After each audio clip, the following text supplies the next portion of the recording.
The world can break a heart in a single moment, and mend it just as quickly, though Eleanor Ashworth did not yet know this truth on the grey April afternoon when her life would begin its slow, inexorable turn towards something she had long ceased to believe possible. The rain had stopped an hour before, leaving Hyde Park washed clean and glistening, the stones of the pathway dark with moisture, the leaves of the ancient oaks still heavy with droplets that fell like tears when the wind stirred their branches. Eleanor sat alone on a bench, partially hidden by shrubbery near the Serpentine, her grey dress marking her as a woman of reduced circumstances, though anyone who looked closely might have noticed the quality of its cut,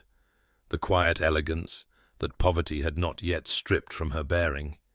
She had come here because it was the anniversary of her father's death,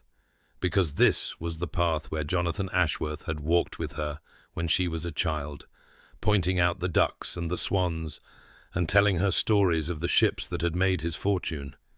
ships that now lay at the bottom of distant seas, along with every hope she had once harboured for her future. The grief had overtaken her without warning, rising up from some deep place she thought she had sealed away, and now she wept with her gloved hand pressed to her mouth to stifle the sound. Her large grey eyes swimming with tears, she could not stop, her chestnut hair beginning to slip from its careful chignon as her shoulders shook. She did not hear the approaching footsteps, did not notice the tall figure of the man walking with a small boy, until a child's voice, clear and carrying in the rain-washed air, pierced through her private sorrow. "Papa, why is that lady crying?" the boy asked, and Eleanor's head came up sharply, mortification flooding through her as she met the eyes of a stranger. "She looks like Mamma did in her portrait, but sadder." The man had frozen mid-stride, his hand still clasping his son's smaller one, and Eleanor found herself staring into eyes of such deep blue they appeared almost black, set in a face of severe aristocratic beauty, dark hair silvered at the temples, broad shoulders held with the rigid control of a man unaccustomed to displaying emotion. She knew him, or knew of him, as did everyone in society, for this was the Duke of Ashworth, the cold widower, the man whose first wife had died in scandal, and who had not smiled since, if the whispers were to be believed. Their eyes held for a long, suspended moment, and Eleanor saw something flicker in his gaze, something that might have been recognition of a kindred wound, before she rose abruptly, her cheeks burning with shame, and murmured an apology that came out barely above a whisper. She fled before he could speak, her boots splashing through puddles she did not see, aware only of the need to escape, to hide, to nurse her humiliation in private, as she had nursed every other wound these past 3 years. Behind her, the Duke of Ashworth stood motionless on the rain-slicked path, watching her retreat until she disappeared from view, and when his son tugged at his hand and asked if they should help the sad lady, he found he had no answer to give. Eleanor returned to her lodgings as the last grey light of afternoon faded into evening, her grey dress damp at the hem from puddles she had not bothered to avoid in her haste to escape the park, and Harriet Dalton was waiting for her at the door of their modest sitting-room, her sharp eyes taking in Eleanor's pallor, the tracks of tears still visible on her cheeks, the way her chestnut hair had slipped further from its careful chignon during her flight through the streets. "Come, child," Harriet said, her voice carrying that particular blend of briskness and tenderness that had been Eleanor's comfort since childhood, and she guided her former charge to the worn chair nearest the meagre fire, pressing a handkerchief into her trembling hands. The room was small, the furniture shabby but clean, the wallpaper faded to an indeterminate shade that might once have been rose or might once have been cream, and outside the single window the rain had begun again, pattering against the glass with a sound like whispered secrets, like tears falling on stone. Eleanor told Harriet everything, her voice steady despite the tremor in her hands, how she had gone to Hyde Park because it was the anniversary of her father's death, because Jonathan Ashworth had walked those very paths with her when she was a girl, pointing out the swans and telling her stories of the ships that bore his name across distant oceans, ships that now lay broken on foreign shores, along with every dream she had ever harboured. She told Harriet how the grief had overtaken her without warning, how she had wept on that bench like a child, and how she had been discovered in her weakness by a gentleman and his son, a small boy who had asked with innocent clarity why she was crying, who had said she looked sadder than his mother in her portrait. "The Duke of Ashworth," Harriet said quietly, and Eleanor nodded, fresh shame burning in her cheeks, for she had recognized him even through her tears. The cold widower whose tragic story was whispered in every drawing-room, and now he had seen her at her lowest, a weeping woman in a grey dress with nothing left to her name but her dignity, and she had lost even that.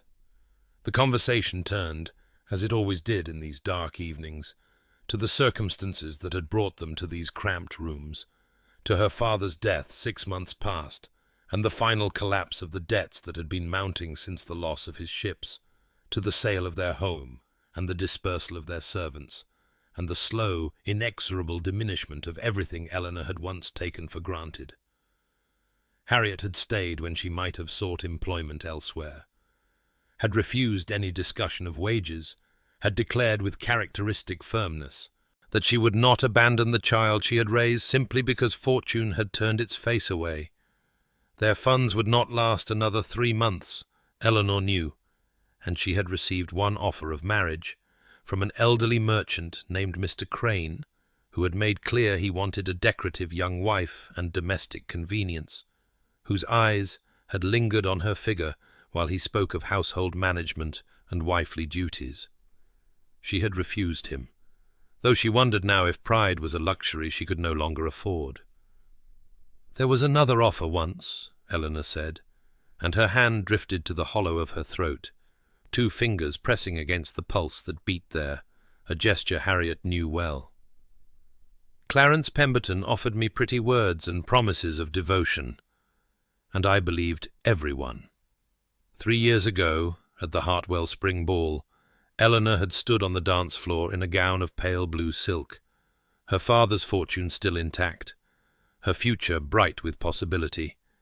and Clarence had approached her with that handsome face, those soft hands, that smile that never quite reached his eyes. "I find I must withdraw my offer of marriage, Miss Ashworth," he had announced, loudly enough for the surrounding couples to hear, his voice carrying over the music like a death knell. "Surely you understand. I cannot be expected to ally myself with a sinking ship, however pretty its figurehead." He had turned his back on her and walked away, leaving her standing alone as whispers erupted around her, as the floor seemed to tilt beneath her feet, as everything she had believed about love and loyalty crumbled to ash. "Not all men are mercenary," Harriet said gently, but Eleanor shook her head, her fingers finding the gold locket that hung hidden beneath her bodice, the locket that held her mother's portrait, the only treasure she had left. "I will not hope," she said, and her voice was quiet but certain, the voice of a woman who had learned her lessons in the cruelest of schools. Hope is the cruelest wound of all. The Duke of Ashworth's London townhouse stood in Mayfair like a monument to generations of wealth and power, its stone facade grey and imposing in the pale morning light, and within its walls Henry Blackwell sat in his study 2 days after the encounter in Hyde Park, unable to concentrate on the documents spread before him, his mind returning again and again to grey eyes swimming with tears, to a face of quiet dignity even in distress, to the way she had fled from him, as though his very presence was an intrusion upon her private grief. He told himself it was merely Thomas who kept the memory alive, for the boy had asked no fewer than 7 times since that afternoon whether the sad lady was feeling better now, whether someone had helped her, whether she had anyone to bring her tea and tell her stories when she was frightened, and each question had lodged itself beneath Henry's ribs like a splinter he could not remove. He rose from his desk and moved to the window, looking out at the street below where carriages passed and ladies walked with their maids, and he caught the faint scent of sandalwood from the soap he used, a scent that seemed to cling to everything in this room, to the leather of the chairs and the wood of the shelves and the very air he breathed. He was irritated with himself, deeply and thoroughly irritated, for he had learned long ago not to trust his judgment about women, not after Sophia, not after the beautiful lies she had told him with her beautiful mouth, not after he had believed every word and been made a fool before all of London. And yet something about this stranger's grief had felt genuine in a way Sophia's practised tears never had. Something in the resigned set of her shoulders, the way she had pressed her hand to her mouth as though ashamed of her own sorrow, the way she had apologized for weeping, as though her pain was an imposition upon the world. He summoned his solicitor, Mr. Fletcher, and made inquiries that he told himself were merely practical, merely the due diligence any sensible man would undertake when a stranger had captured his son's attention. The information returned swiftly, for Fletcher was efficient and discreet. Miss Eleanor Ashworth, daughter of the late shipping merchant Jonathan Ashworth, once engaged to Lord Clarence Pemberton, Viscount Ridley, who had broken the engagement publicly when the Ashworth fortune collapsed, announcing on a ballroom floor that he could not be expected to ally himself with bankruptcy. Now living in reduced circumstances with a former governess as companion, her reputation spotless, her character known for intelligence and kindness, her situation desperate, though she bore it with dignity. Henry sat alone after Fletcher departed, a glass of brandy in his hands that he did not drink, the amber liquid catching the firelight as he turned the glass slowly, thinking of Thomas, who needed a mother's gentle influence, thinking of his own empty house and the succession that required an heir, thinking of the loneliness he refused to name, but that sat heavy in his chest on nights when the silence grew too loud. He thought of grey eyes that held sorrow but not self-pity, and before he could talk himself out of it, before his caution could reassert itself, he ran his hand through his hair in a gesture he did not notice, and took up his pen to write a letter that was formal and proper and utterly practical, a letter that was also, though he would not admit it even to himself, the first impulsive thing he had done in years. The letter arrived on a morning when the rain had finally ceased, and pale sunlight struggled through the clouds above London, and Eleanor stood in the cramped sitting-room of their lodgings with the paper trembling in her hands, reading the words once, twice, 3 times, certain that she had misunderstood, that this was some cruel jest designed to raise her hopes only to dash them more thoroughly than before. The Duke of Ashworth, one of the wealthiest and most powerful men in England, the very gentleman who had witnessed her weeping in Hyde Park like a child, was offering her marriage. The letter was formal, almost cold in its precision,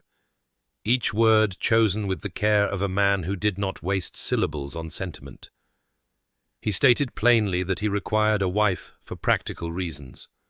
a mother for his son, a mistress for his household, a duchess to manage the social obligations his position demanded. He did not speak of affection. He did not speak of love. He offered her his name, his protection, and his word that she shall never be made to feel small again. He requested a meeting to discuss terms, if she was amenable. Eleanor's hands shook so violently that the paper rustled like dry leaves in autumn wind, and she sank into the worn chair by the cold hearth, her grey eyes fixed on those final words, as though they might rearrange themselves into something she could comprehend. Harriet read the letter with pursed lips and sharp eyes that missed nothing, and when she looked up her expression was cautiously optimistic in a way that made Eleanor's chest tighten with something dangerously close to hope. "The Duke of Ashworth," Harriet said slowly, "is stern and private, rumoured to be cold since his first wife's death, but I have never heard him called cruel. His reputation is one of honour if not warmth. She urged Eleanor to at least meet with him, to hear his terms, to consider what such an arrangement might mean for their future. Eleanor resisted, her fingers drifting to the hollow of her throat where her pulse beat too quickly, afraid of hope, afraid of another humiliation, afraid of standing before a powerful man and being found wanting once more. But practicality won, as it always did in these desperate times. Their funds would not last another 3 months, and she had no other options, no other path forward, save the one that led to Mr. Crane and his assessing eyes. She agreed to the meeting. The tea-room was quiet and respectable, chosen for discretion, its patrons absorbed in their own conversations behind potted ferns and starched tablecloths. Henry arrived precisely on time, and Eleanor was struck by his physical presence in a way the brief encounter in the park had not allowed. Tall and broad-shouldered, dark-haired with silver at the temples, eyes so deep blue they appeared almost black in the afternoon light. He smelled of sandalwood and leather, with an undertone of something clean like winter air, and the scent wrapped around her like an unexpected comfort as he took the seat across from her. His voice was low and clipped as he explained his terms. A marriage of convenience, separate bedrooms, mutual respect, no pretense of romantic feeling. He watched her face as he spoke, and Eleanor realized with sudden clarity that he was waiting for her to refuse, to be offended, to demand the pretty lies that society expected. Instead, she met his eyes, those dark, unfathomable eyes that revealed nothing of the man beneath,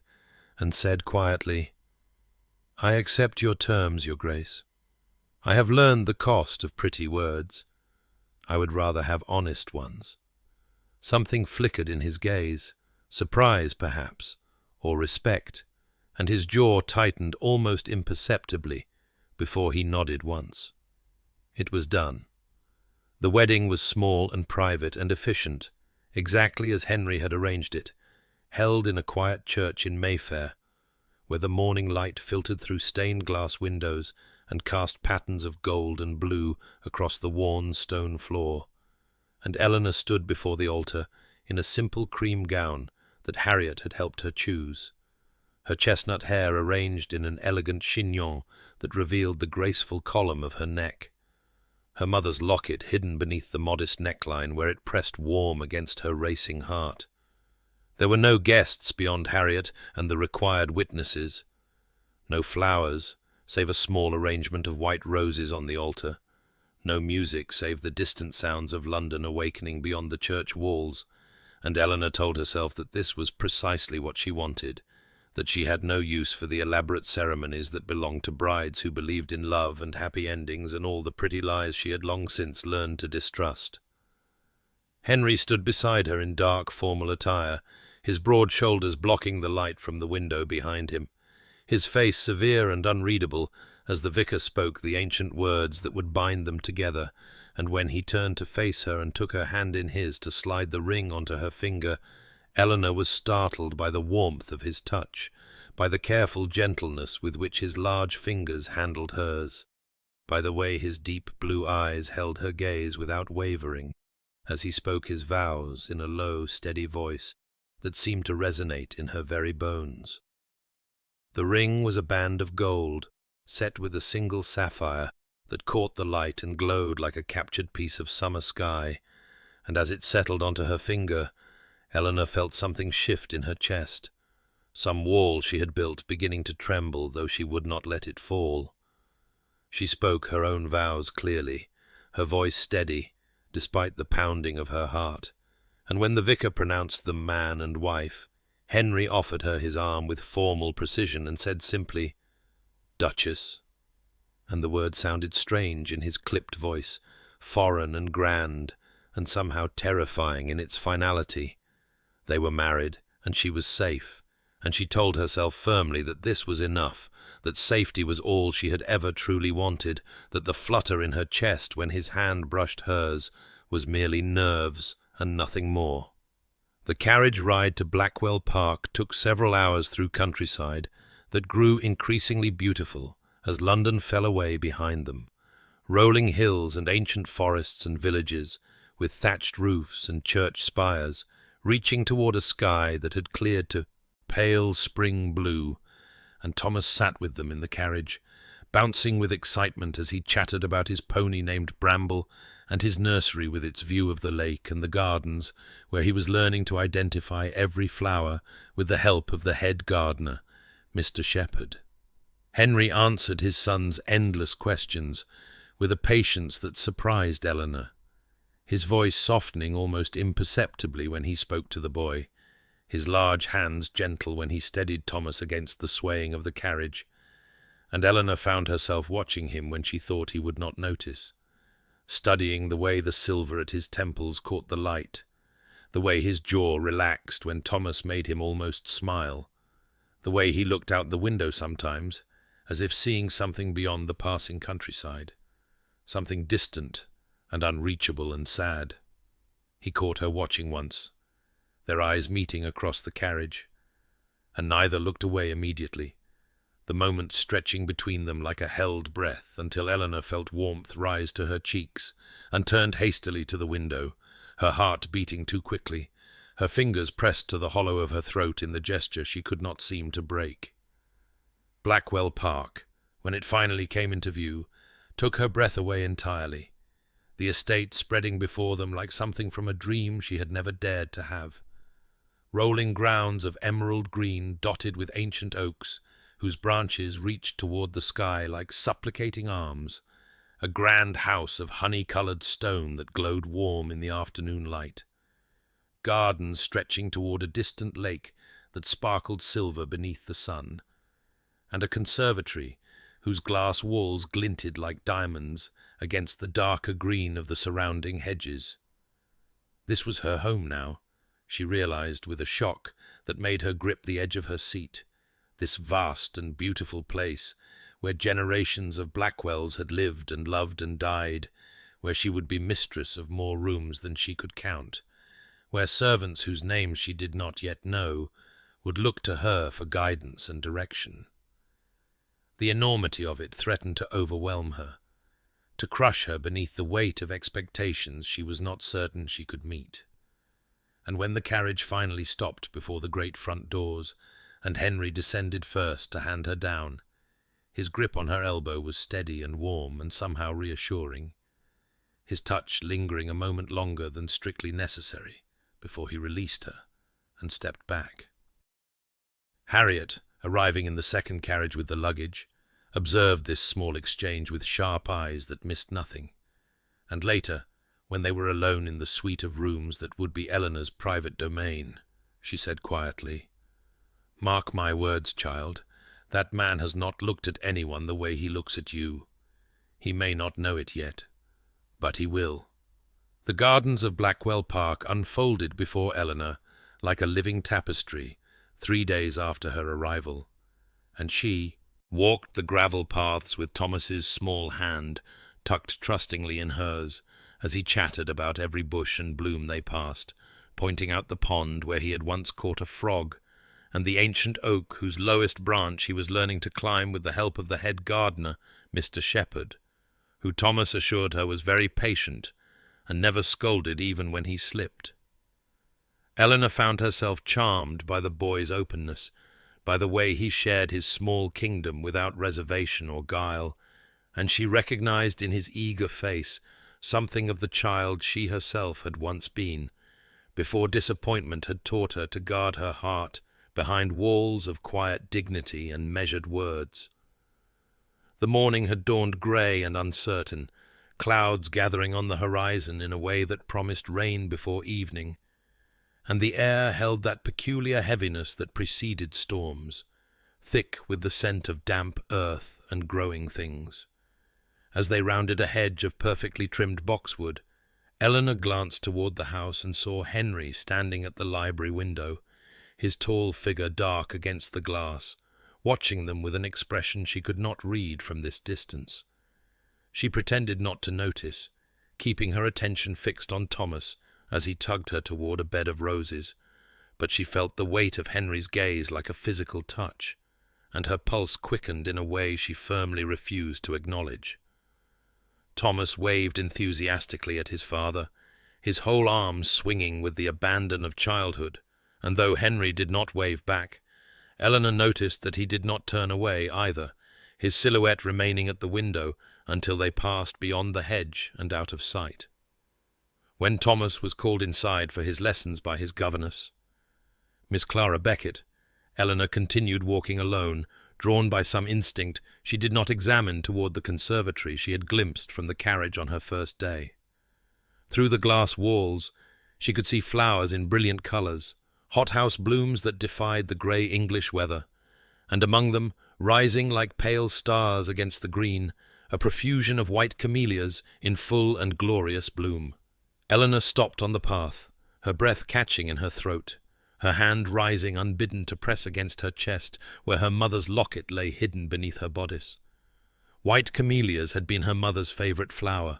and they had become Eleanor's own, a secret devotion she rarely spoke of because the memory was too precious, too tender to share with those who might not understand. She had not seen so many since childhood, since the conservatory of her father's house before everything had been lost, and the sight of them now, unexpected and abundant, made her eyes sting with tears she would not shed. "White camellias," she murmured softly, almost to herself, her voice barely above a whisper. "How beautiful!" She did not know that Henry had left the library window and crossed the lawn with silent purpose, that he stood now only a few feet behind her, close enough to hear her whispered words, close enough to see the way her fingers trembled against her bodice. The path near the conservatory was slicked with rain from the previous night, the stones dark and gleaming where water still pooled in the crevices, and Eleanor, distracted by the flowers and the memories they stirred, did not watch her footing as carefully as she should have. Her boot slipped on a wet stone, and she stumbled forward with a small gasp of alarm, certain she would fall, already bracing for the impact of gravel against her palms. But before she could fall, a strong hand caught her elbow, the grip firm and warm even through the fabric of her spencer, steadying her with an ease that spoke of considerable strength held carefully in check. Henry. She had not heard him approach, had not sensed his presence until his hand was on her arm and his scent surrounded her, sandalwood and leather with that undertone of something clean like winter air that she remembered from the tea-room, from the church, from every moment he had stood close enough for her to breathe him in. "Careful, Duchess," he said, his voice low and clipped, but there was something beneath the formality, something that made her skin warm where his fingers pressed. Their eyes met, grey to deep blue, and Eleanor became acutely aware of everything at once, the strength of his hand on her arm, the breadth of his shoulders blocking the grey sky behind him, the way his dark hair was slightly disordered, as though he had walked quickly across the lawn, the muscle that flexed in his jaw as he looked down at her with an intensity that stole her breath more thoroughly than her near fall had done. He released her a fraction too slowly, his fingers sliding from her elbow with a reluctance that might have been her imagination, but felt devastatingly real. And Eleanor stood very still, feeling the ghost of his touch linger on her arm like a brand. "Thank you, Your Grace," she managed, her voice steadier than she had any right to expect. He nodded once, curtly, and stepped back to a proper distance. But she saw him flex his hand at his side, opening and closing his fingers, as if trying to retain the sensation of touching her, and something shifted in the air between them, something neither of them acknowledged aloud, but both of them felt, a current of awareness that had not been there before, or perhaps had been there all along, waiting only for the right moment to make itself known. The nursery wing lay at the eastern end of the house, where the morning light would fall first through tall windows, and Eleanor found herself there 5 days after her arrival, not by intention, but by the wandering curiosity that had become her habit in the quiet hours after dinner,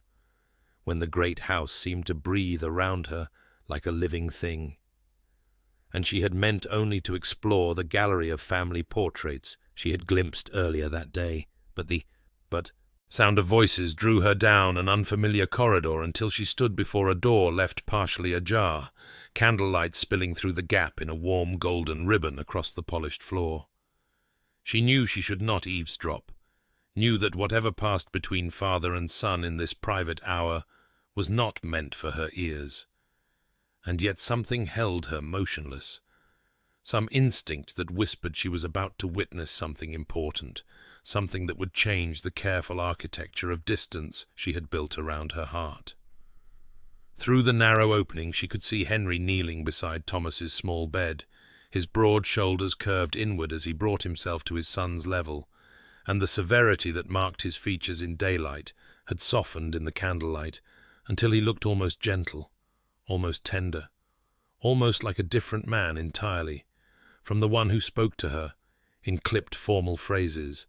and watched her with those unreadable dark eyes. Thomas was tucked beneath a quilted coverlet embroidered with tiny ships, his dark hair tousled against the white pillow, and he was asking his father for a story.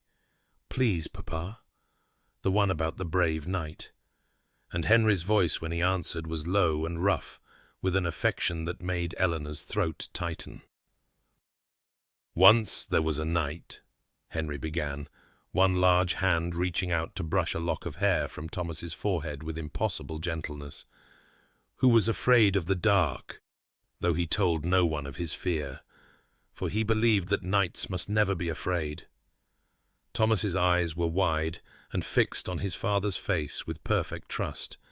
and Eleanor pressed her hand to her mouth to keep silent as Henry continued, his deep voice weaving the tale of a knight who learned that darkness was not his enemy,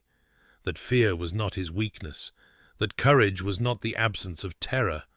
but the choice to act despite it.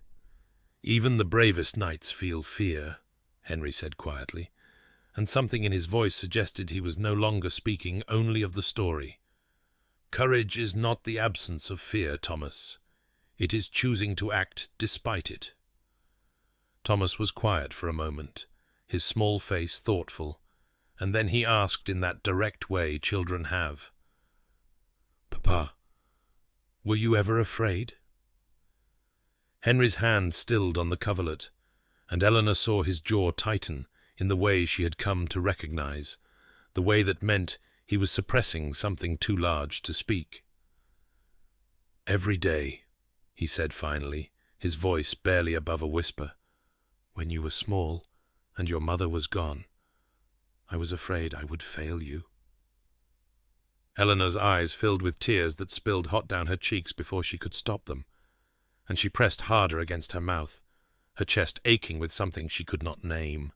something vast and tender and terrifying. This was not the cold duke that society whispered about, not the stern and distant husband who had offered her a practical arrangement devoid of feeling. This was a man who loved his child with a depth that stole her breath, who admitted to fear and failure with an honesty that shattered every assumption she had made about him. She retreated silently before either could discover her presence, her slippered feet making no sound on the carpet as she fled to her own sitting room where the fire burned low and her book lay abandoned on the chair where she had left it hours ago. She sat before the flames, but did not see them, her mind filled instead with the image of Henry kneeling beside his son, his voice gentle, his hand tender, his heart so clearly capable of love, that she wondered how she had ever believed him cold. She thought of Clarence, who had spoken of love in flowery phrases, while his eyes calculated her worth in pounds and properties,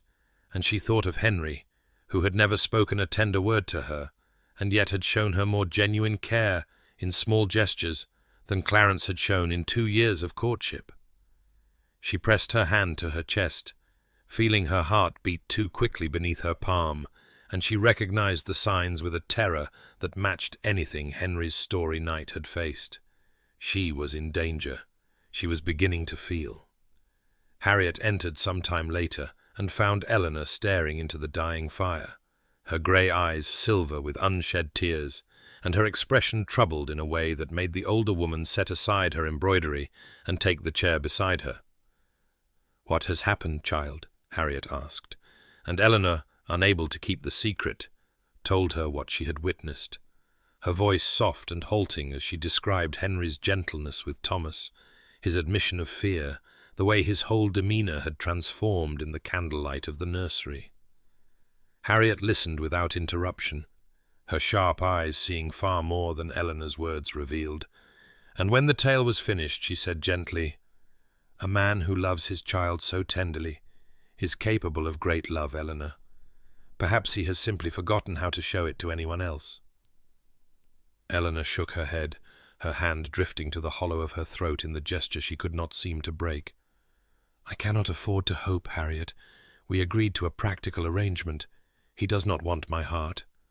But even as she spoke the words, she knew they rang hollow, knew that her heart was already slipping beyond her control, already turning toward a man who knelt beside his son's bed and spoke of courage and fear with an honesty that undid her completely. Harriet said nothing, but her expression was knowing, and outside the window the wind had risen again, promising storms to come. Dinner was a formal affair 1 week after Eleanor's arrival at Blackwell Park,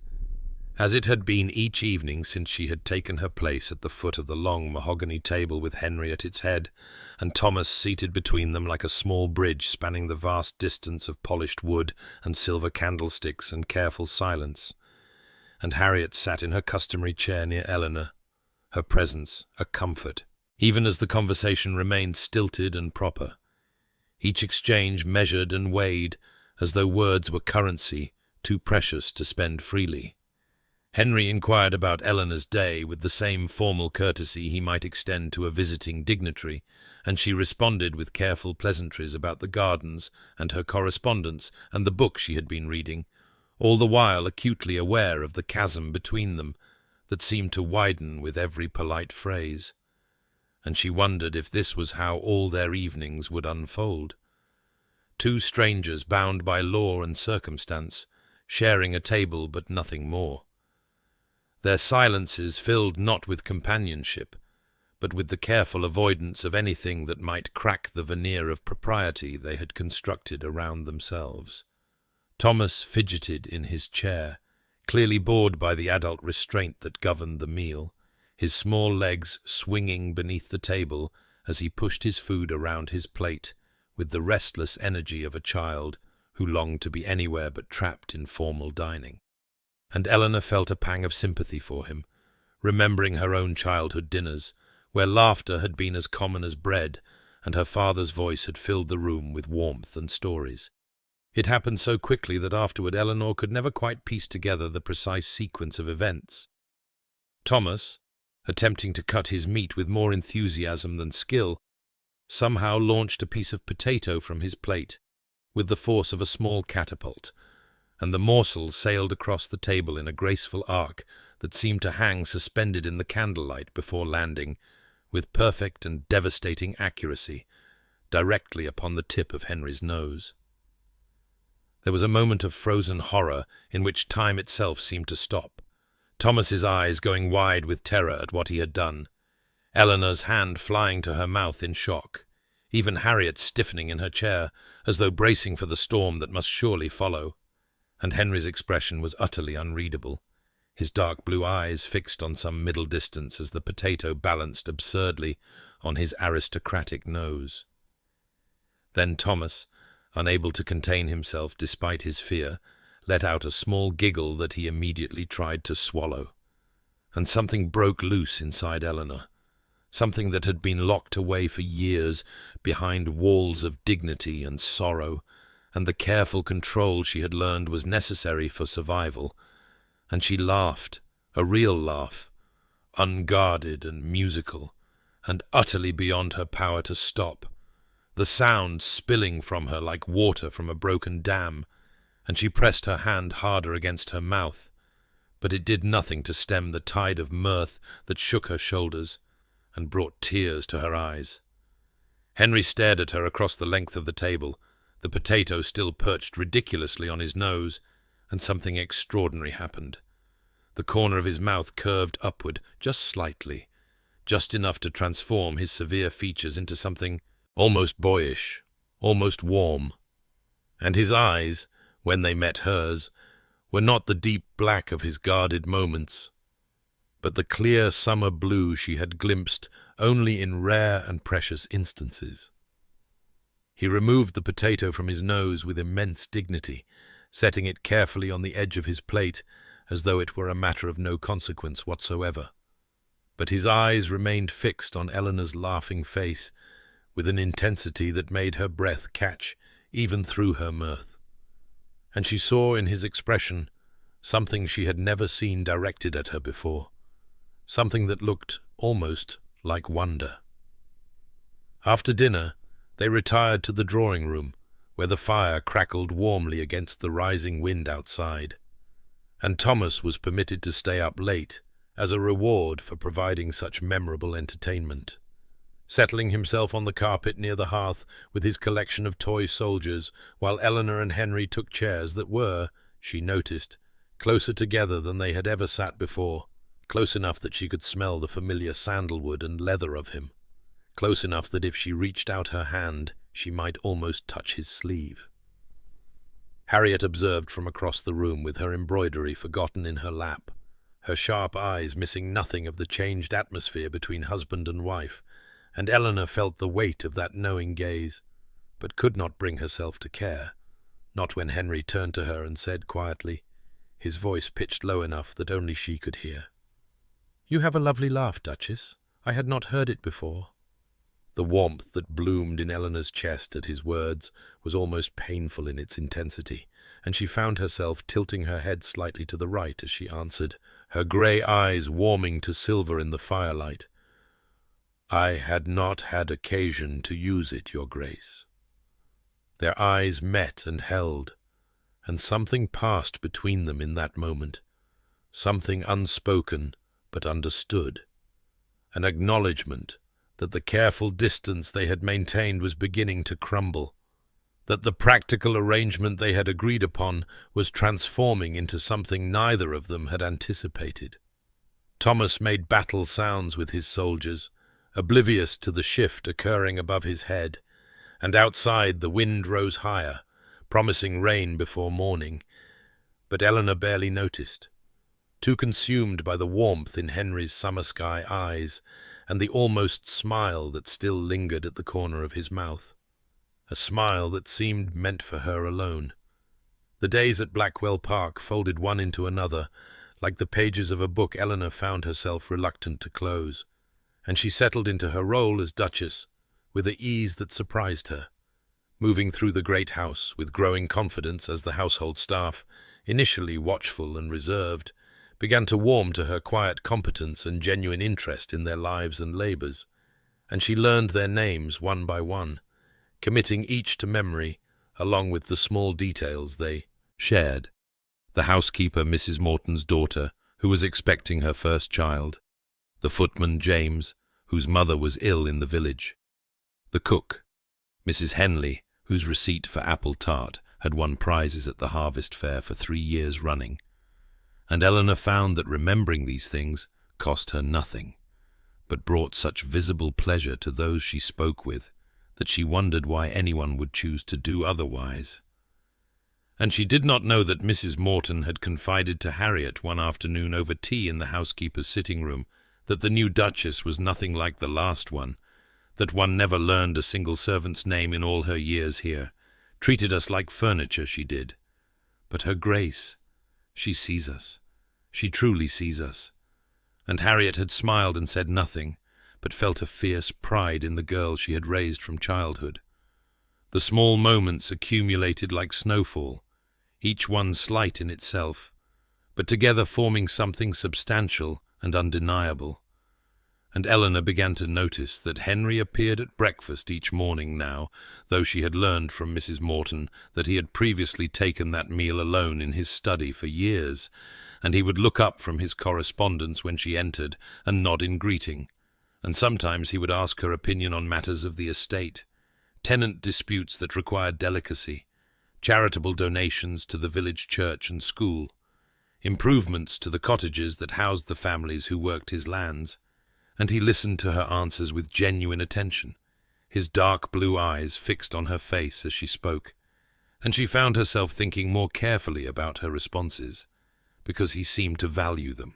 seemed to weigh them as worthy of consideration, and this was a gift she had not known she craved until it was given. One morning she mentioned in passing, almost without thinking, that she found the morning room rather chilly despite the fire, and she thought nothing more of it until that afternoon, when she entered to find that a new fire screen had been installed, positioned to better direct the warmth toward the chair she favored, and the chair itself had been replaced with one upholstered in deep blue velvet, softer and more comfortable than its predecessor, and Henry said nothing about it when she saw him at dinner, did not even glance at her when she sat in her usual place at the foot of the table, but she touched the soft velvet of her new chair and felt her heart turn over in her chest with something that felt dangerously like tenderness. She spent an afternoon in the library some days later, losing herself in the poetry she had always loved, and she found a volume of Wordsworth bound in worn leather that fell open naturally to a familiar poem, and she read aloud softly, thinking herself entirely alone in the quiet room with its smell of old books and beeswax, her voice barely above a whisper as she spoke the words she had loved since girlhood. A perfect woman, nobly planned, to warn, to comfort and command. And she did not know that Henry had paused outside the door on his way to his study,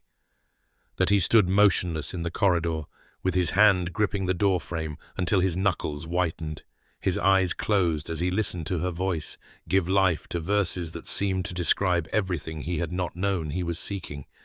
And when she finished, and silence fell, he slipped away before she could discover him.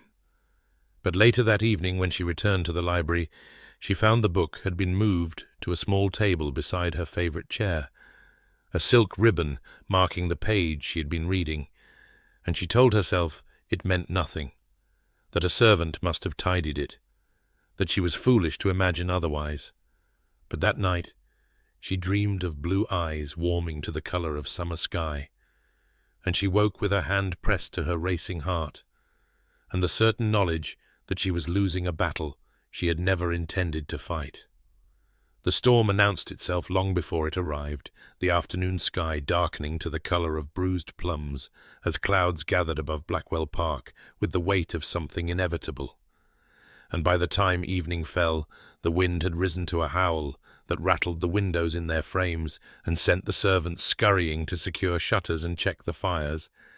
and Eleanor found herself restless in a way she could not name, pacing her sitting room, while Harriet watched with knowing eyes, until finally she declared she would seek a book from the library to settle her mind, though in truth she did not know what she sought, only that the storm outside seemed to echo something turbulent within her own chest. The library was not empty when she arrived, though she had expected it to be at this late hour,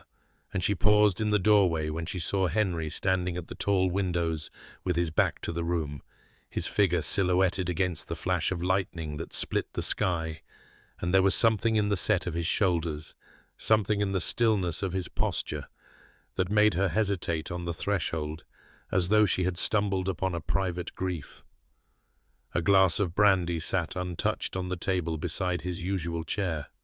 amber liquid catching the firelight, and he did not turn when she entered, though she knew he was aware of her presence, knew it in the way his spine straightened almost imperceptibly, and when he spoke his voice was rough in a way she had never heard it, stripped of its usual clipped formality. "Storms kept Sophia awake," he said, and the name hung in the air between them like smoke, the first time he had spoken of his first wife directly to Eleanor, and she remained still in the doorway, scarcely breathing, sensing that something important was unfolding in this storm-dark room. She hated them, said they made her feel trapped, and I would sit with her through the night while she wept and raged, believing myself a devoted husband, believing that my presence brought her comfort, laughed, a sound utterly without humour, and lightning flashed again, illuminating the hard line of his jaw. "I was a fool, Duchess, the greatest fool in England, and I did not even know it." Eleanor moved into the room slowly, drawn by his pain despite her better judgment, and she lowered herself into the chair beside his, close enough that she could smell the familiar sandalwood and leather of him, close enough that if she reached out she might touch his sleeve. But she did not reach out, only waited as the storm raged beyond the windows, and Henry stood motionless before the glass. When he spoke again, his voice was barely above a whisper, halting and rough as though each word cost him something precious, and he told her of Sophia, of her beauty and charm that had dazzled London society, of his certainty that he had found a love to last a lifetime, and then of the slow, terrible discovery that she had wanted only his title and his fortune, that she had taken lovers openly and flaunted her affairs before the very servants who attended them, that she had laughed at his pain when he confronted her and told him he was naive to expect fidelity from a woman who had married for position. "When she died," he said, and his hands gripped the armrest of the chair he had finally lowered himself into, knuckles white with the force of his grip. "When the carriage overturned on the road to Dover, where she was fleeing with her latest paramour, I felt not grief, but relief, and then such shame for feeling relief that I thought it might destroy me." He did not look at Eleanor as he spoke, his eyes fixed on some middle distance, and she watched the muscle flex near his ear as he fought for composure. "I failed to see her true nature. I trusted my judgment, and I was wrong. I have not trusted it since." The silence that followed was filled with the sound of rain lashing the windows and thunder rolling across the sky, and Eleanor sat very still, her heart aching with a tenderness she had not known she possessed, and when she spoke her voice was quiet but steady. "You were not wrong to love, Your Grace. You were wrong to love someone who could not love in return, and that is not a failure of your judgment, but a failure of her character, not yours." Henry turned to look at her then, and in the flash of lightning that illuminated the library, his eyes were not the deep black of his guarded moments, but the aching blue of summer sky, and something passed between them in that charged silence, something that made Eleanor's breath catch in her throat. "You are kind, Duchess," he said, his voice rough with emotion he could not quite suppress. "Kinder than I deserve." Eleanor shook her head, her grey eyes silver in the firelight. "You deserve kindness, Your Grace, perhaps more than you know." They sat together as the storm raged on, not touching, not speaking, but the silence between them was not empty. It was full of understanding, of shared wounds, of something growing in the space between two guarded hearts that neither of them dared to name. The month at Blackwell Park had passed like a dream, from which Eleanor was reluctant to wake, each day unfolding with a quiet contentment she had not known since childhood, and though she would not permit herself to name the feeling that had taken root in her chest, she recognized its shape in the way she found herself listening for Henry's footsteps in the corridor, in the way her heart lifted when he appeared at breakfast each morning, with his dark hair still damp from washing, and his deep blue eyes seeking hers across the table before he remembered to guard his expression, and she had grown accustomed to the rhythm of their days together, the walks in the gardens where Thomas ran ahead, and she and Henry followed at a slower pace with their shoulders nearly touching, the evenings in the library where the fire crackled, and he read his reports, while she read poetry, and their silences were no longer awkward but companionable, filled with something unspoken that hummed between them like a plucked string. Thomas had begun calling her Mamma without prompting or correction, the word slipping from his lips as naturally as breathing, and each time he said it, Eleanor felt her heart swell painfully with a love she had not expected to feel for this bright-eyed boy who had his father's observant nature, but had not yet learned to hide his tender heart. And she would catch Henry watching, when Thomas climbed into her lap for a story, or reached for her hand during their walks, his expression unreadable, but his eyes that deep summer sky blue that she had come to recognize as something other than coldness. But now London called with its glittering ballrooms and poisonous whispers, and the letter had arrived 3 days ago announcing that the season was beginning and the Duke of Ashworth must present his new Duchess to society. And Eleanor had felt the familiar dread settle into her bones like winter cold, a physical weight in her chest that made it difficult to breathe when she thought of facing the ton that had witnessed her humiliation 3 years ago. She confided her fears to Harriet on the morning of their departure. Standing in her sitting room with her travelling dress half buttoned and her hands trembling as she spoke of Clarence Pemberton and his cruel smile, of the whispers that would follow her through every ballroom, of the possibility that she might encounter him and his wife and be forced to pretend that his betrayal had not shattered something essential within her. And Harriet had taken her hands firmly and reminded her that she was no longer the desperate, dowryless girl Clarence had discarded, but the Duchess of Ashworth, with a husband who was powerful and respected. But Eleanor knew that titles could not armour the heart against old wounds. In the carriage to London, with the countryside giving way to crowded streets and the familiar grey sprawl of the city, Henry noticed her pallor and the way she twisted her gloved hands in her lap, and though he did not ask directly because that was not his way, he said quietly without looking at her, "You will not face society alone, Duchess. I will be beside you." And the words were not a declaration of affection, but something perhaps more valuable, a promise of protection spoken in his low-clipped voice. And Eleanor looked at his severe profile, and his strong hands resting on his thighs, and the silver at his temples that caught the light through the carriage window. And she felt something loosen in her chest, some knot of fear that had been tightening since the letter arrived. And she said softly, "Thank you, Your Grace." And he nodded once curtly, but she saw his jaw soften almost imperceptibly, saw the muscle near his ear relax, and she understood that she was not alone, that perhaps she had not been alone since the day he caught her elbow on the rain-slicked path and held on a fraction too long. And as London rose around them with its smoke and noise and memories, Eleanor touched the hollow of her throat where her mother's locket lay hidden, and reminded herself of the courage Henry had spoken of to Thomas, the courage that was not the absence of fear, but the choice to act despite it. The ballroom of the Wellington estate blazed with the light of 1,000 candles, chandeliers dripping crystal fire above the assembled cream of London society, and Eleanor entered on Henry's arm with her spine straight and her chin level and her heart pounding so violently against her ribs that she was certain he must feel it through the layers of silk and kid leather that separated his arm from her trembling fingers, and she was acutely aware of every eye that turned toward them as they crossed the threshold.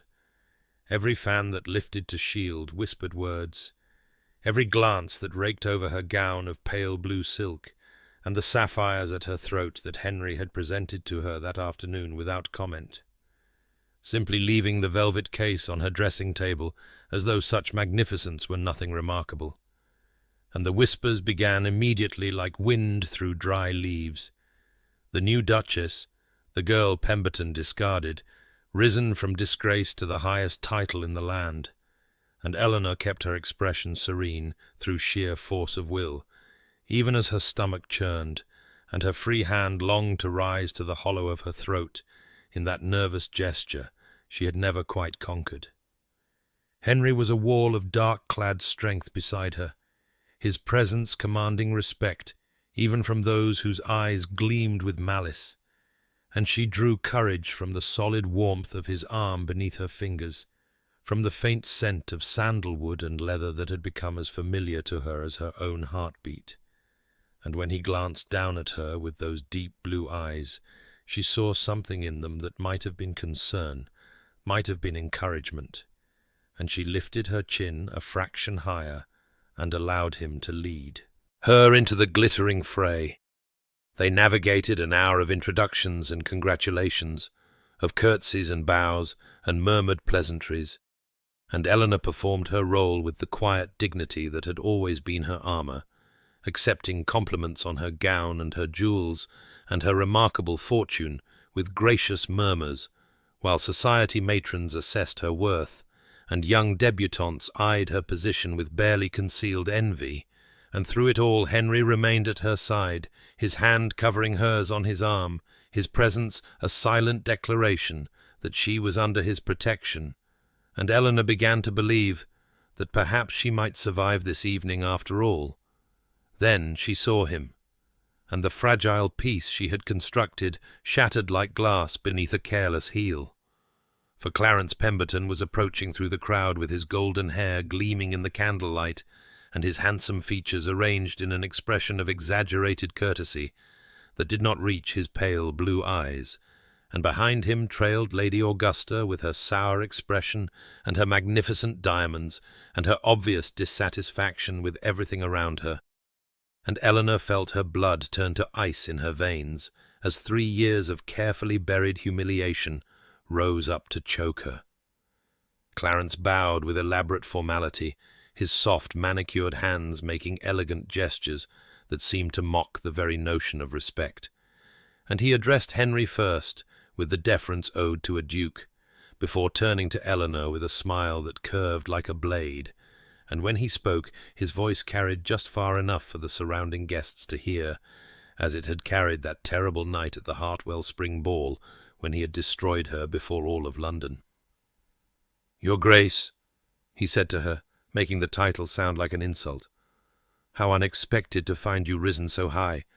I confess I never imagined such a transformation possible for Miss Ashworth. Or should I say the Duchess now? Tell me, does the Duke know he married damaged goods, a woman whose own father's debts—" But he did not finish the sentence, for Henry stepped forward with a movement so swift and controlled that it seemed almost leisurely, placing himself between Clarence and Eleanor like a shield of flesh and bone and barely contained fury, and when he spoke, his voice was low and controlled and utterly deadly, carrying with the precision of a man who intended every word to be heard and remembered. "Lord Pemberton, I gave my word that my wife would never be made to feel small again. I intend to keep it." The words fell into a spreading silence, as nearby conversations died, and fans stilled, and every ear strained to catch what the cold Duke would say next. And Henry continued, in that same terrible measured tone,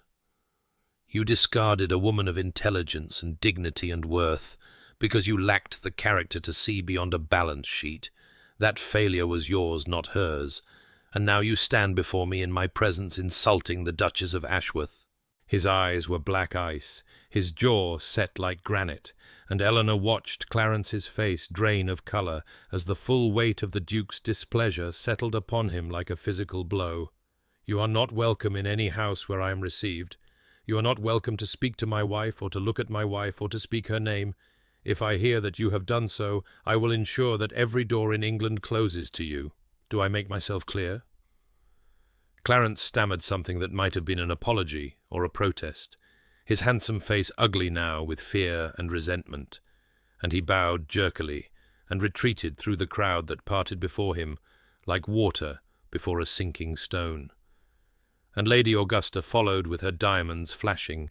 and her expression twisted with something that might have been bitter envy or might have been reluctant respect, as she cast one last glance at Eleanor over her shoulder.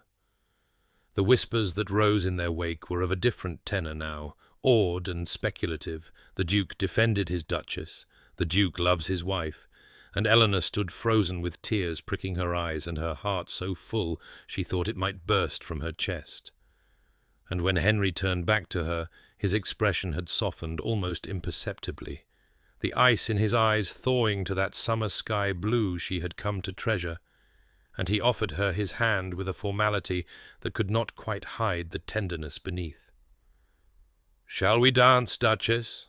he asked, as though nothing of consequence had occurred, as though he had not just destroyed a man's social standing to defend her honour, and Eleanor placed her trembling hand in his and allowed him to lead her onto the floor where the orchestra was beginning a waltz, and as his arm came around her waist and his hand engulfed hers, and they began to move together through the candle-lit splendor of the ballroom, she allowed herself for the first time to believe that she might matter to him, that the practical arrangement they had made might have become something far more precious. And when she looked up into his face and found him watching her with an intensity that stole her breath, she knew with sudden devastating certainty that she was no longer in danger of falling in love with her husband, for she had already fallen, completely and irrevocably, and there was no climbing back. The carriage ride back to the London townhouse passed in a blur of lamplight and shadow, and Eleanor sat beside Henry in a silence that hummed with everything unspoken, her heart still racing from the dance they had shared,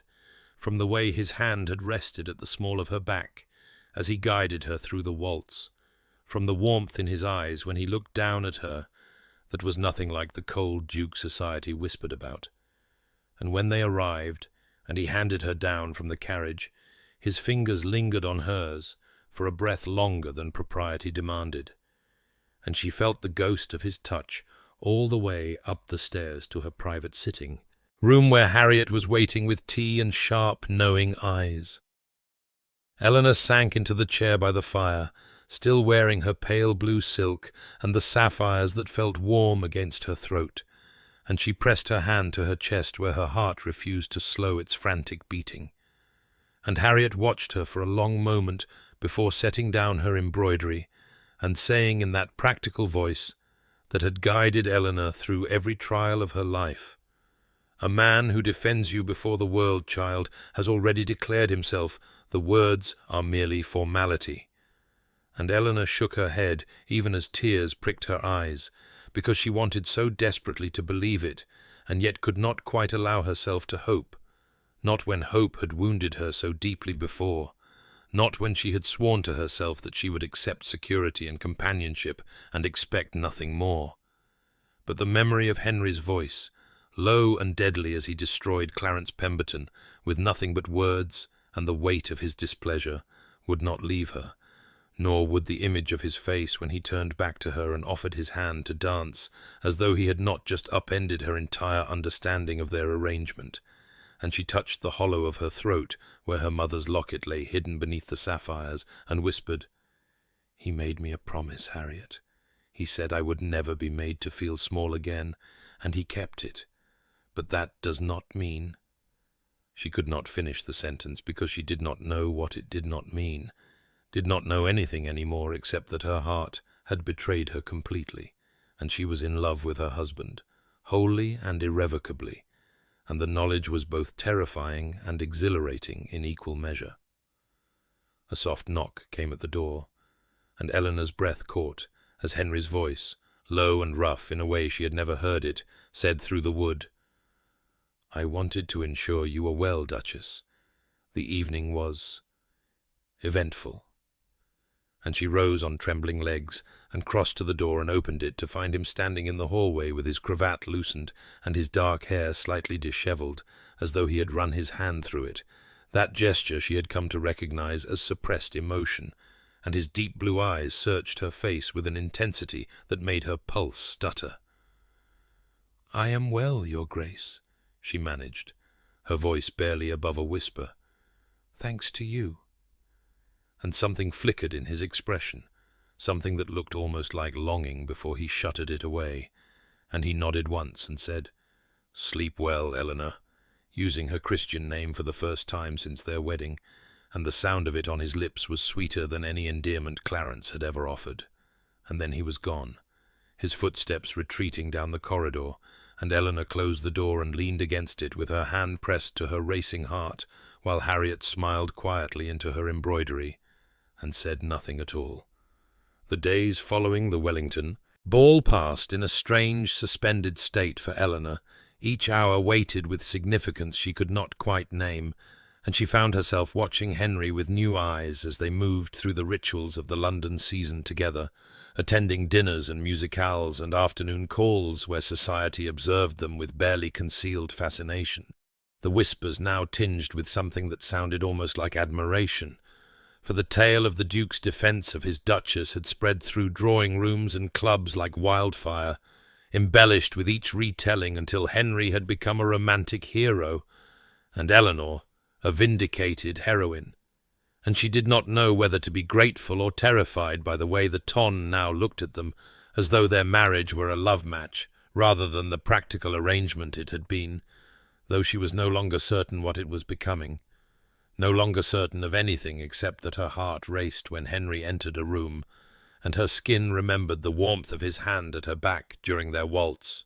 and her dreams were filled with deep blue eyes that warmed to summer sky. She tried to maintain the careful distance that had defined their early interactions, tried to remind herself that he had offered her protection and respect, but never affection, that the vow he had kept so magnificently at the ball was a matter of honour rather than love. But her resolve crumbled a little more each day as she noticed the small attentions he paid her, the way he appeared at her side before she could feel lost at crowded gatherings, the way his voice dropped to that low, rough register when he spoke to her alone, the way his eyes followed her across rooms when he thought she was not watching, and she remembered Harriet's words about a man who defends you before the world, having already declared himself, and she wanted desperately to believe them, even as she feared the wanting. One afternoon, returning to the townhouse after a particularly tedious call on a society matron who had clearly invited her only to gather gossip, Eleanor passed the open door of Henry's study and heard voices within. Henry's low rumble and another voice she did not recognize, a man speaking of investments and shipping concerns, and she would have continued past without pausing, except that she heard her father's name, Jonathan Ashworth, spoken with a respect that made her freeze in the hallway, with her hand pressed to the wall for balance. She heard the stranger say that the Ashworth shipping routes had been sound, that the losses were due to storms and ill fortune rather than poor judgment, that any investor would have been proud to partner with such a man, and she heard Henry respond that he had suspected as much, that he had made inquiries because he wished to understand, and Eleanor's eyes filled with tears as she realized what he had done, that he had investigated her father's business not to confirm her shame, but to understand her history, to know her, and the knowledge was almost too much to bear. She retreated before she could be discovered, her heart pounding against her ribs, and when she reached her sitting room, she stood at the window looking out at the grey London sky, and allowed herself for one terrifying moment to hope, to truly hope, that Henry Blackwell might be capable of loving her as she had come to love him. The unexpected encounter came 3 days after Eleanor had overheard the conversation about her father, and she was still carrying the warmth of that discovery close to her heart, like a secret talisman, when she found herself face to face with Lady Augusta Pemberton in the withdrawing-room of Lady Hartwell's afternoon musicale, a gathering Eleanor had attended only because Henry had been called away on urgent business, and she had promised to represent them both. And now she stood frozen as Clarence's wife approached her, with an expression that was neither the sneer Eleanor had expected, nor the bitter envy she had witnessed at the Wellington ball, but something altogether more complicated, something that looked almost like weary recognition. Lady Augusta was beautiful in the cold, polished way of a marble statue, her golden hair perfectly arranged, her gown impeccable, her jewels worth more than Eleanor's father had earned in his best year, and yet there was a tightness around her eyes, a brittleness to her composure, that spoke of unhappiness worn like a second skin, and when she spoke her voice was low enough that the other ladies clustered near the pianoforte could not hear. "Your Grace," Lady Augusta said, and the title held no mockery, only a kind of tired acknowledgment. "I find I must speak with you, though I confess I do not know quite what I wish to say. Perhaps only that I have watched you these past weeks, watched the way your husband looks at you when he thinks no one is observing, watched the way you have risen from the ashes of the disgrace my husband visited upon you, and I find myself thinking thoughts I never expected to think." Eleanor's hand drifted to the hollow of her throat, that familiar gesture of uncertainty, but she did not retreat. did not look away from the sharp intelligence in Lady Augusta's pale eyes, and after a moment she said quietly, "What thoughts are those, Lady Pemberton?" The other woman's laugh was soft and bitter as winter wind. "That you escaped him, your Grace, that whatever pain he caused you that night 3 years ago, it was a mercy. Compared to the alternative, I was not so fortunate, though I thought myself so clever at the time, so triumphant when I secured his proposal and his title and his handsome face. I did not understand then that a man who values only gold will never see the woman who wears it, will never offer anything but the cold comfort of purchased things." Eleanor felt something shift in her chest, a loosening of old anger, old hurt, as she looked at this woman who had everything Eleanor had once envied, and nothing. Eleanor now possessed no warmth, no tenderness, no husband who remembered small details and acted on them without acknowledgment, no husband who defended her before the world and called her by her Christian name in the quiet of the hallway, and she found herself reaching out to touch Lady Augusta's gloved hand with a gentleness that surprised them both. "I am sorry," Eleanor said, and meant it. "I am sorry for us both, for what he took from each of us in different ways." And Lady Augusta's eyes glistened for just a moment before she blinked the moisture away, and straightened her spine, and became once again the cold, polished wife of Viscount Ridley. But something had passed between them, an understanding, a shared recognition of wounds that had shaped them differently, but come from the same source. And when Eleanor returned to the townhouse that evening, she found Henry waiting for her in the drawing-room, his dark eyes searching her face with that intensity that still made her pulse stutter, and she told him of the encounter, of the strange, sad connection she had forged with the woman who had married the man who had destroyed her. And Henry listened in silence, his jaw tight with that muscle flexing near his ear that she had learned to recognize. And when she finished, he said only, "You have a generous heart, Eleanor, more generous than most would be in your place." And the way he said her name, low and rough with something that sounded almost like wonder, made her breath catch and her grey eyes warm to silver with the hope she could no longer deny. The storm that had been threatening all day broke over London that evening with a fury that rattled the windows of the townhouse and sent servants scurrying to check the shutters. And Eleanor sat alone in the library where she had retreated after dinner, a volume of poetry open in her lap, though she had not turned a page in nearly an hour. Her thoughts too full of Henry to leave room for Wordsworth, too full of the way he had said her name the night before, the way his voice had dropped to that rough, tender register that she had come to recognize as something he reserved for her alone. And she was so lost in her reverie that she did not hear the door open, did not sense his presence until the scent of sandalwood and leather reached her, and she looked up to find him standing just inside the threshold, his dark hair disrupted as though he had run his hand through it. That gesture she had learned meant he was feeling something he could not easily express, and for a long moment neither of them spoke, the silence between them charged with everything that remained unspoken, while lightning illuminated the library in brilliant flashes, and thunder rolled across the sky like a herald, announcing something momentous. "I did not mean to disturb you," Henry said,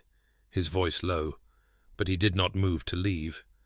And Eleanor found herself rising from her chair, the book sliding forgotten to the cushion, her heart beating so violently she was certain he must hear it even above the storm. "You are not disturbing me," she said, and her voice came out steadier than she had expected, though her hand drifted to the hollow of her throat in that unconscious gesture of uncertainty, and she saw his eyes follow the movement, saw something flicker in their depths that made her breath catch. He crossed the room toward her with the deliberate stride of a man who had made a decision, and when he stopped before her, he was close enough that she could see the silver threads at his temples, close enough that the warmth of him reached her through the space between them, and when he spoke his voice was rough with emotion, She had never heard from him before. "I find I cannot continue as we have been," he said, and Eleanor's heart plummeted even as it raced, certain he meant to send her away, certain that she had imagined everything. But then he continued, his words halting as though each one cost him something precious. "I find that the arrangement we made is no longer sufficient, that I have come to want things I swore I would never want again, that I have come to feel things I believed myself incapable of feeling, and I do not know how to speak of such things, Eleanor. I have never known how to speak of them, but I find I must try, or I shall go mad with the weight of what I am carrying." The lightning flashed again, illuminating his face, and she saw that his eyes were not the cold, dark blue of his guarded moments, but warm, achingly warm, the colour of summer sky, and she understood with a clarity that stole her breath that he was trying to tell her something he had no words for, that this man who commanded rooms with his presence and silenced enemies with a glance was standing before her stripped of all his armour, vulnerable in a way she suspected no one had ever seen him. And she reached out without thinking, and laid her hand against his chest where his heart beat as wildly as her own. Eleanor felt his heart beneath her palm, felt it racing to match her own, and the sensation was so intimate, so achingly real, that for a moment she could not breathe,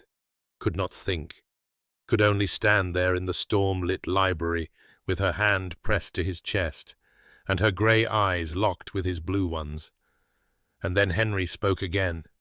his voice rough and halting, as though each word was being dragged from somewhere deep within him, somewhere he had kept locked and guarded for so long that the very act of opening it caused him pain. "I have watched you," he said, and his hand came up to cover hers where it rested against his heart, his fingers warm and strong and trembling almost imperceptibly. "I have watched you with Thomas, watched the way you kneel to his level and speak to him as though his thoughts matter, watched the way you learned the names of every servant in the household and remembered the details of their lives,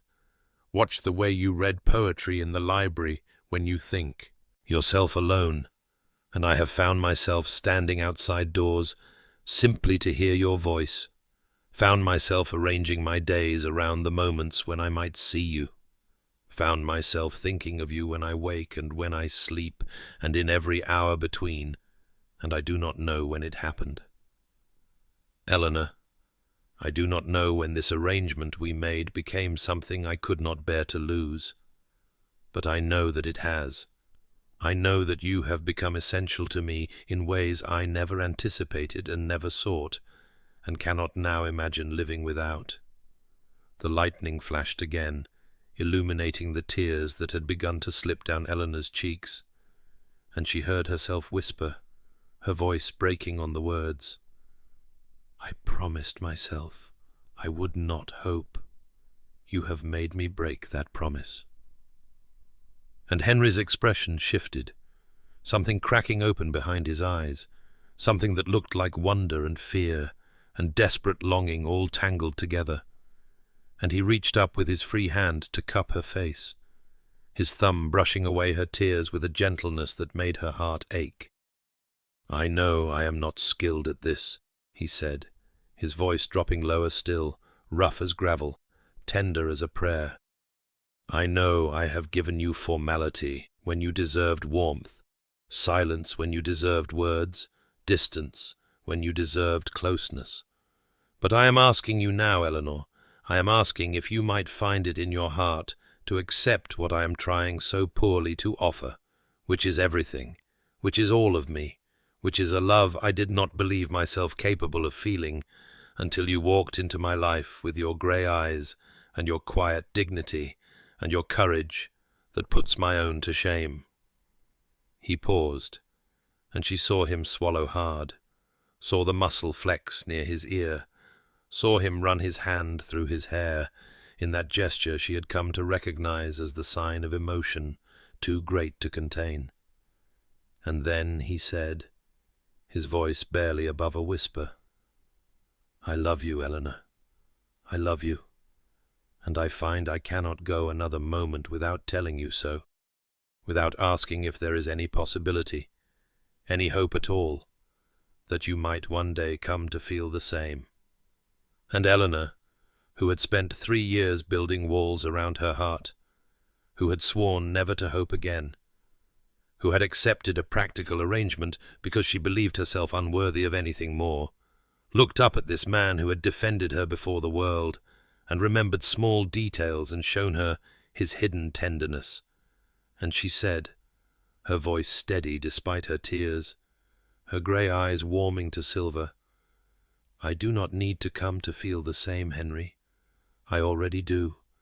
I have loved you for longer than I knew. I love you now. I will love you for all the days that remain to me." And then his mouth found hers, and the storm raged on outside, but neither of them heard it, lost as they were in each other, in the truth finally spoken, in the hope finally allowed to bloom. The morning after the storm dawned clear and golden, the world washed clean by rain, and Eleanor woke in Henry's arms with sunlight streaming through the windows of the master bedroom, where she had never slept before, where the arrangement they had made had never included her presence, and yet here she was, her head pillowed on his chest, his heartbeat steady beneath her ear, his hand resting warm and possessive on the curve of her hip,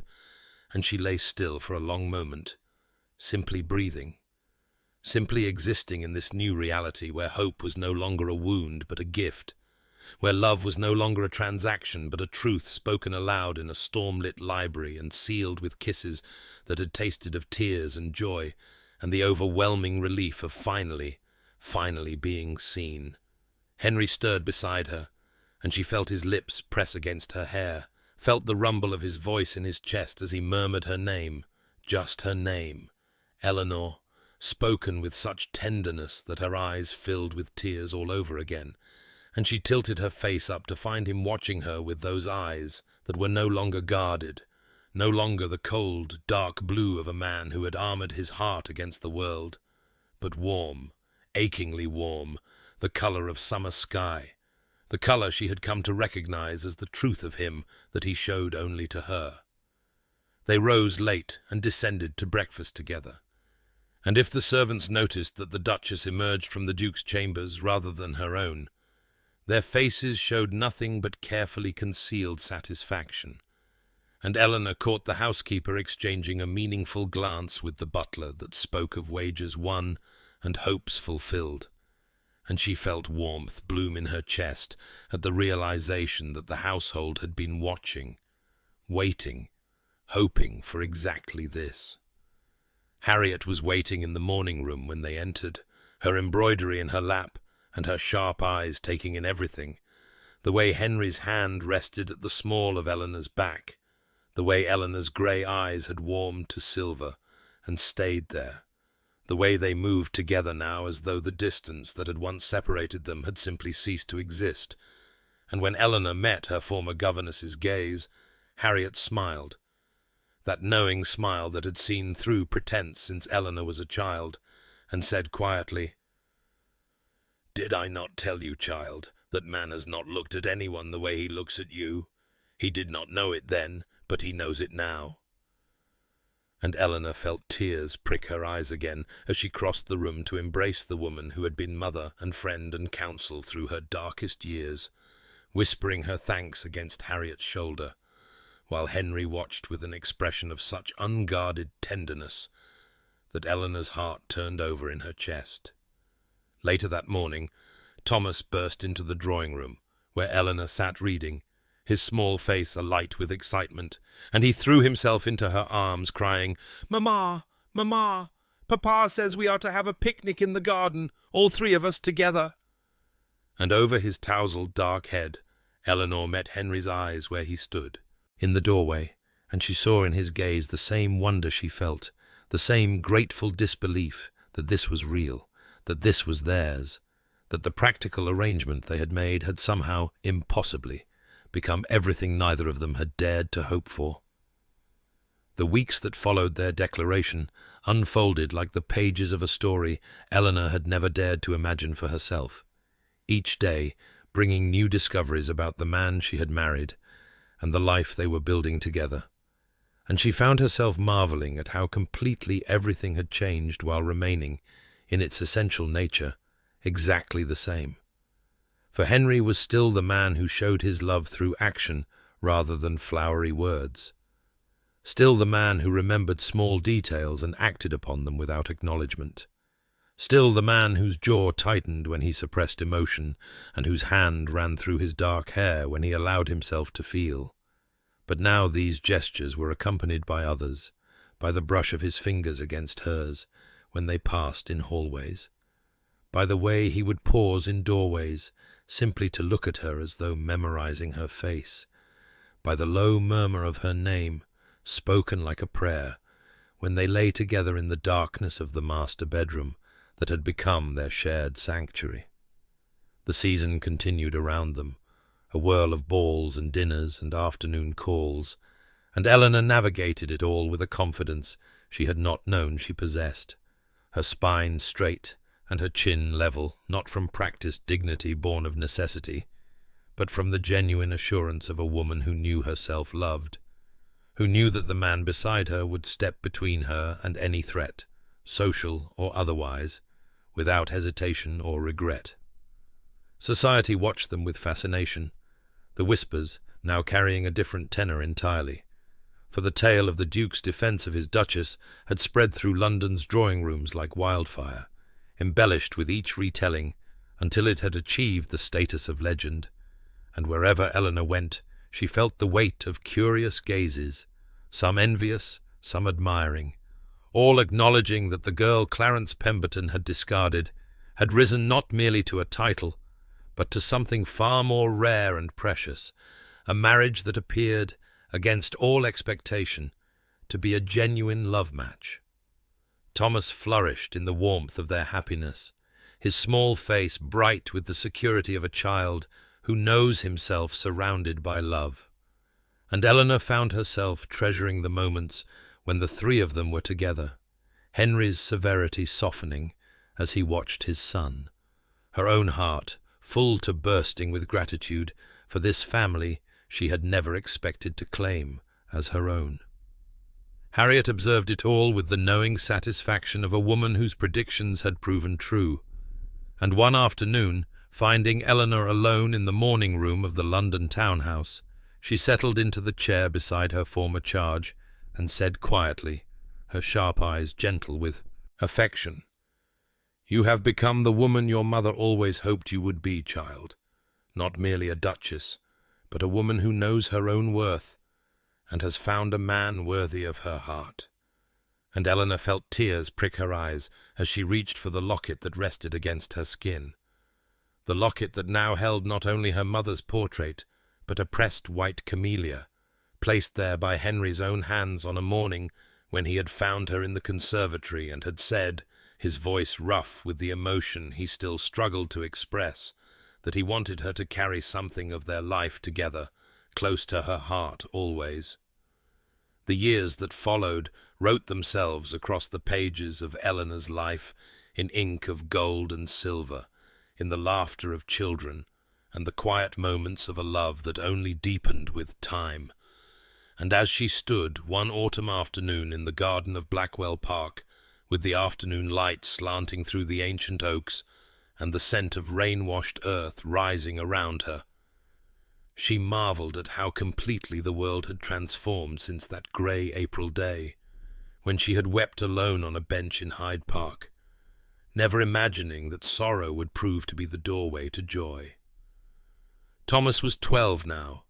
tall and serious like his father, but with a warmth that came more easily to him, and he stood beside his younger siblings in the garden,